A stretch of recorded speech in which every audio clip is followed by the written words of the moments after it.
Hello नमस्कार मित्रांनो, WRD भरती रिलेटेड ऑथेंटिक अपडेट्स पाहण्यासाठी मित्रांनो आत्ताच आपल्या चॅनलला सबस्क्राईब करून घ्या. तर बघा मित्रांनो, जलसंपदा विभाग भरतीमध्ये कोणकोणते डॉक्युमेंट्स तुमच्याजवळ असणे आवश्यक आहे याच्याविषयी मित्रांनो आजचा हा आपला व्हिडिओ होणार आहे.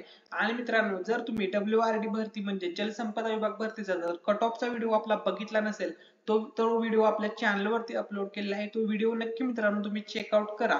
आणि जर तुम्ही चॅनलवरती नवीन आला असाल तर व्हिडिओला लाईक करायला विसरू नका आणि मित्रांनो चॅनलला सुद्धा सबस्क्राईब करून घ्या आणि हा व्हिडिओ तुमच्या सर्व मित्रमैत्रिणींसोबत शेअर करायला विसरू नका. चला तर मित्रांनो, आता आपण व्हिडिओला सुरुवात करूया. तर बघा, कोणकोणते डॉक्युमेंट्स तुमच्या जवळ असणे आवश्यक आहे. प्रमाणपत्र, कागदपत्र, तर ठीक आहे. तर सगळ्यात पहिले जे डॉक्युमेंट तुमच्या जवळ असणं आवश्यक आहे मित्रांनो, ते आहे अर्जातील नावाचा पुरावा, SSC अथवा तत्सम शैक्षणिक अर्हता. ठीक आहे. 2 नंबरचा आहे वयाचा पुरावा. 3 नंबरचं डॉक्युमेंट आहे शैक्षणिक अर्हता इत्यादीचा पुरावा. 4 नंबरचं डॉक्युमेंट आहे सामाजिक दृष्ट्या मागासवर्गीय असल्याबाबतचा पुरावा. 5 नंबरचा आहे आर्थिक दृष्ट्या दुर्बळ घटक असल्याबाबतचा पुरावा. 6 नंबरचा आहे प्रकल्पग्रस्त आरक्षणासाठी पात्र असल्याचा पुरावा. 7 नंबरचा आहे अंशकालीन पदवीधर कर्मचारी आरक्षणासाठी पात्र असल्याचा पुरावा.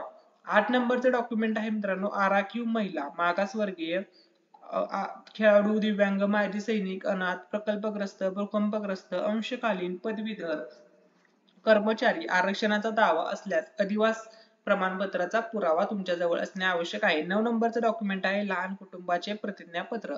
10 नंबरचं डॉक्युमेंट आहे अर्ज सादर करण्याच्या अंतिम दिनांकास वैध असणारे नॉन क्रिमिलेअर प्रमाणपत्र. 11 नंबरचा आहे पात्र दिव्यांग व्यक्ती असल्याचा पुरावा. 12 नंबरचा आहे पात्र माजी सैनिक असल्याचा पुरावा. 13 नंबरचा आहे खेळाडू आरक्षणासाठी पात्र असल्याचा पुरावा. 14 नंबरचा आहे अनाथ आरक्षणासाठी पात्र असल्याचा पुरावा. भूकंपग्रस्त आरक्षणासाठी पात्र असल्याचा पुरावा. 16 नंबरचा आहे SSC नावात बदल झाल्याचा पुरावा. 17 नंबरचा आहे मराठी भाषेचे ज्ञान असल्याचा पुरावा. 18 नंबरचा आहे अनुभव प्रमाणपत्र. तर बघा मित्रांनो, अशा प्रकारे जलसंपदा विभाग भरतीमध्ये डॉक्युमेंट तुमच्या जवळ असणे आवश्यक आहे. याचा मित्रांनो तुम्ही स्क्रीनशॉट काढून घ्या. अशा प्रकारे सर्व डॉक्युमेंट्स तुमच्या जवळ असणे आवश्यक आहे. व्हिडिओ आवडला असेल तर व्हिडिओला लाईक करा, चॅनलला सबस्क्राईब करा. काही डाऊट असेल तर कमेंट सेक्शन मध्ये विचारा. Thank you so much. धन्यवाद.